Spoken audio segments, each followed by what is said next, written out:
Pessoal, continuando o nosso estudo, agora nesse terceiro bloco de aula sobre as tutelas provisórias, a gente vai para o item 1.4, que está aí na tela para vocês, para falarmos sobre a competência para o deferimento das tutelas provisórias. E, é claro, a gente precisa ir para o código. E a resposta para essa indagação, qual juízo é competente para julgamento da tutela provisória, está no artigo 299, que diz o seguinte, vamos fazer a leitura juntos. A tutela provisória será requerida ao juízo da causa e, quando antecedente, ao juízo competente para conhecer do pedido principal. E aí vem o parágrafo único e complementa. Ressalvada a disposição especial, na ação de competência originária de tribunal e nos recursos, a tutela provisória será requerida ao órgão jurisdicional competente para apreciar o mérito. Pessoal, a tutela provisória, deixa eu fechar a tela aqui para vocês prestarem atenção só em mim. A tutela provisória, ela pode ser requerida em qualquer momento do processo, em qualquer fase do processo, até mesmo antes da elaboração do pedido principal. Nós vimos isso no bloco de aula passado, tá? Com exceção da tutela de evidência, que é somente incidental. Você não pode ter tutela de evidência antecedente, tá? Mas, fora isso, a tutela provisória ela pode ser requerida em qualquer momento do processo, desde que não tenha havido o trânsito em julgado. Porque havendo um trânsito em julgado, não se fala mais em tutela provisória. Mas, não tendo havido trânsito em julgado, ela pode ser requerida em qualquer fase do processo. Então, por conta disso, nós precisamos analisar em que pé está o processo. Por quê? Se não teve sentença ainda, você vai pedir ao juiz daquele processo. Porque se o processo já existe, se o pedido principal já está feito, a gente vai apresentar de maneira incidental aquela tutela provisória ao juiz daquele processo e ele vai analisar.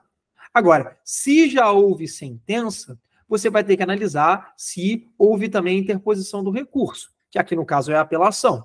Se houve a sentença e também houve o recurso de apelação, você não vai pedir mais a tutela provisória ao juízo de primeiro grau, e sim ao tribunal, ao TJ, se você estiver na Justiça Estadual, ou ao TRF, se você estiver na Justiça Federal, tá bom? Na pessoa do relator desse recurso. Se houver recurso especial, você vai fazer o pedido ao STJ. Se houver recurso extraordinário, o pedido é feito ao STF. Tá bom? E aí, para que a competência seja do órgão ad quem, que é o órgão que vai julgar o recurso, basta que o recurso tenha sido interposto. Não é necessário que o recurso já tenha subido, entre aspas, ao tribunal. Tá? Pouco importa, portanto, se os autos ainda estejam no órgão ACO, no órgão originário ali, que proferiu aquela decisão que está sendo impugnada no recurso. Tá bom? Você vai ter que analisar se o recurso foi interposto ou não. Bastando que o recurso seja interposto, a competência para analisar a tutela provisória vai ser do tribunal e não do juízo de primeiro grau. Tudo bem? Agora a gente avança para entrar no item de número 2, que são as tutelas de urgência.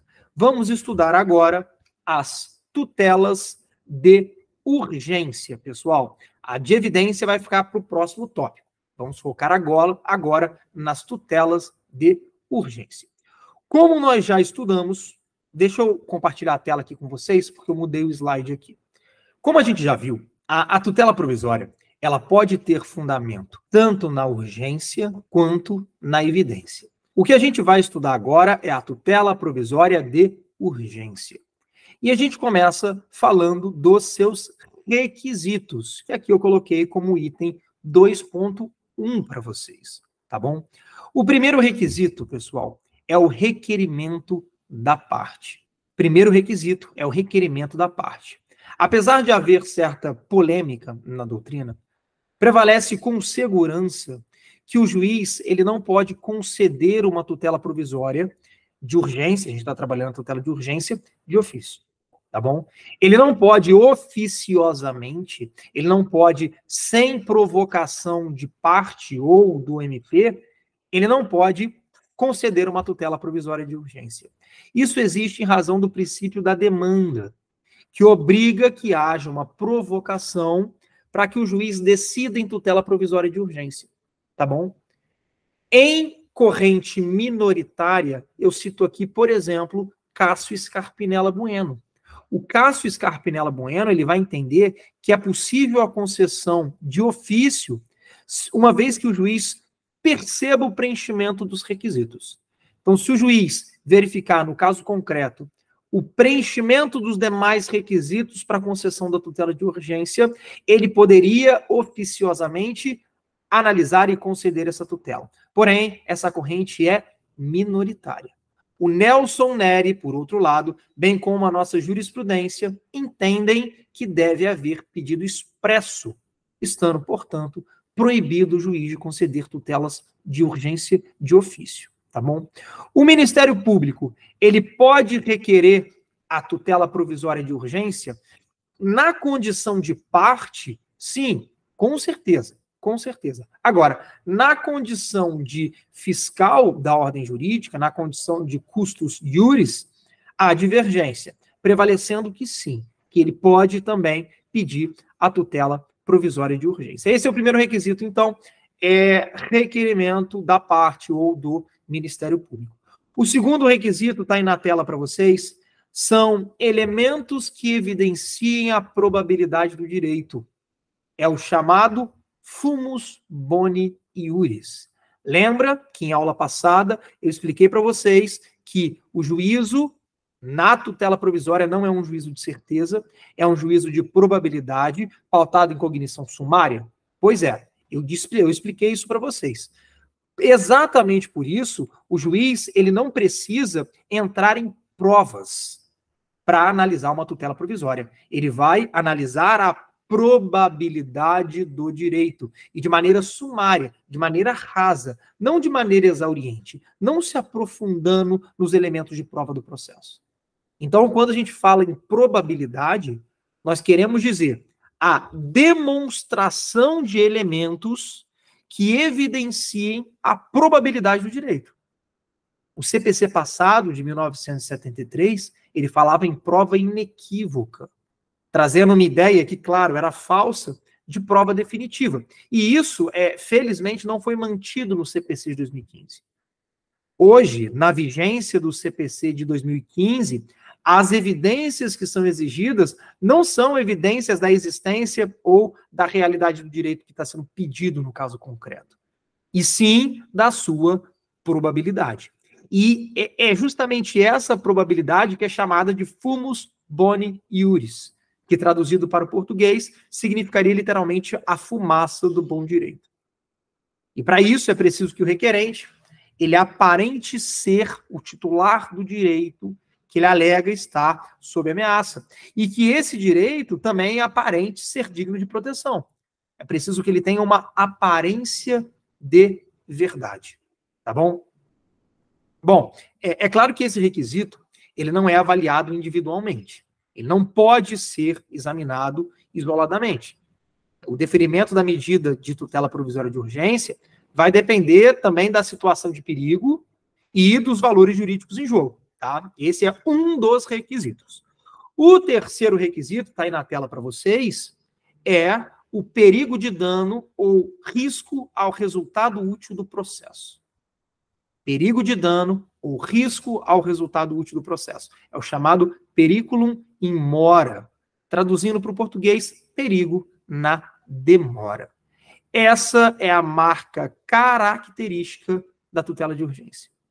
É esse requisito que vai fazer com que a tutela de urgência se diferencie da tutela de evidência. A tutela de evidência, que a gente já vai estudar, ela exige outros requisitos, mas não a urgência. Não há urgência. As tutelas de urgência somente podem ser deferidas se houver urgência, ok? E a análise da urgência, prestem muita atenção, também vai ser feita de maneira sumária. Também vai ser feita de maneira superficial. Vale dizer, o juiz não precisa ter absoluta certeza do perigo. Basta que esse perigo seja possível para que o juiz possa deferir uma tutela provisória de urgência. Mas é claro que é necessário que exista um receio fundado. Não vai ser deferida uma tutela provisória de urgência se o risco for remoto ou se for muito improvável. É preciso que haja realmente uma situação objetiva de risco. E isso vai ficar definido a partir da casuística. Você vai ter que analisar o caso concreto, analisar aqueles elementos que trazem a probabilidade do direito também, e, junto com ele, analisar se existe ou não uma situação de perigo objetiva aqui, tá bom? O quarto requisito da tutela de urgência é a reversibilidade dos efeitos da tutela antecipada. Repetindo, é a reversibilidade dos efeitos da tutela antecipada. Significa dizer, pessoal, que os efeitos da tutela de urgência antecipada, eles não podem ser irreversíveis. Ou seja, devem ser reversíveis. E nota que agora eu estou falando da tutela de urgência antecipada, tá? Que a tutela de urgência ela pode ser cautelar também. Então, os efeitos da tutela de urgência antecipada, eles não podem ser irreversíveis. Perceba que eu usei o negativo 2 vezes, o que não é interessante, o que não é legal. Reformulando a minha frase, os efeitos da tutela de urgência antecipada têm que ser reversíveis. Tem que ser reversíveis. E isso vem muito bem exposto no artigo 300, parágrafo 3º do CPC, que diz que a tutela de urgência, eu estou lendo, de natureza antecipada, não será concedida quando houver perigo de irreversibilidade dos efeitos da decisão. Então, se a decisão for reversível, beleza, eu posso dar uma tutela provisória. Agora, se não for, não posso. E é claro que identificar se é reversível ou não é uma tarefa muito árdua, é uma tarefa difícil. Mas, em tese, vai ser reversível se houver possibilidade de retorno ao status quo ante. Se eu consigo restituir as partes ao estado anterior, eu tenho reversibilidade, e aí, sinal verde para eu continuar com a minha tutela provisória. Por exemplo, o juiz impor à Light a suspensão das cobranças por contas que estão sendo questionadas é algo perfeitamente reversível. Light, eu, juiz, determino que você suspenda todas as cobranças.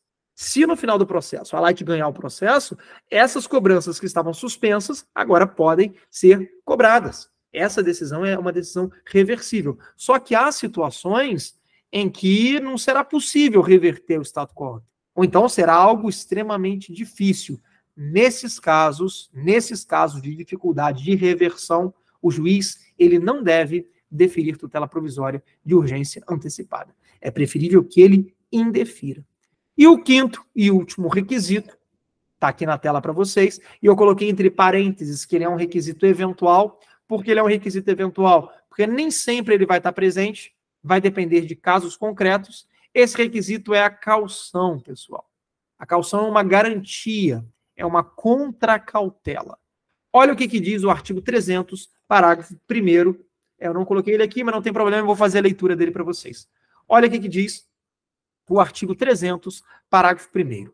Para a concessão da tutela de urgência, o juiz pode, conforme o caso, exigir caução real ou fidejussória idônea para ressarcir os danos que a outra parte possa vir a sofrer, podendo a caução ser dispensada se a parte economicamente hipossuficiente não puder oferecê-la. Então, como eu disse, a caução nada mais é do que uma contracautela, uma garantia.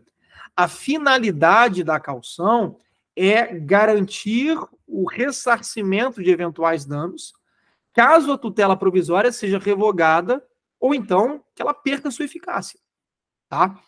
Mas notem que o final do parágrafo 1º do artigo 300 traz uma hipótese importante de dispensa.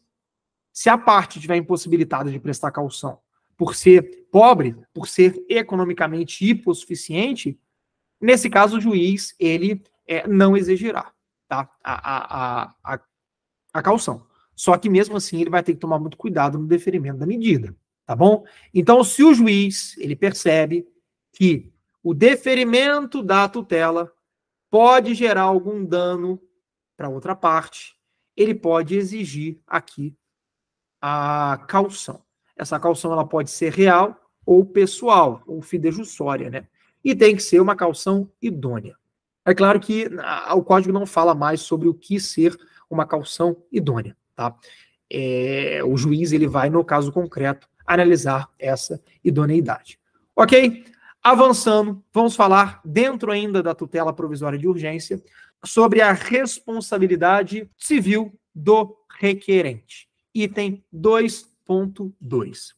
Pessoal, o legislador, ao prever a tutela provisória de urgência, ele também se preocupou com os danos que o réu pode sofrer no cumprimento das tutelas provisórias.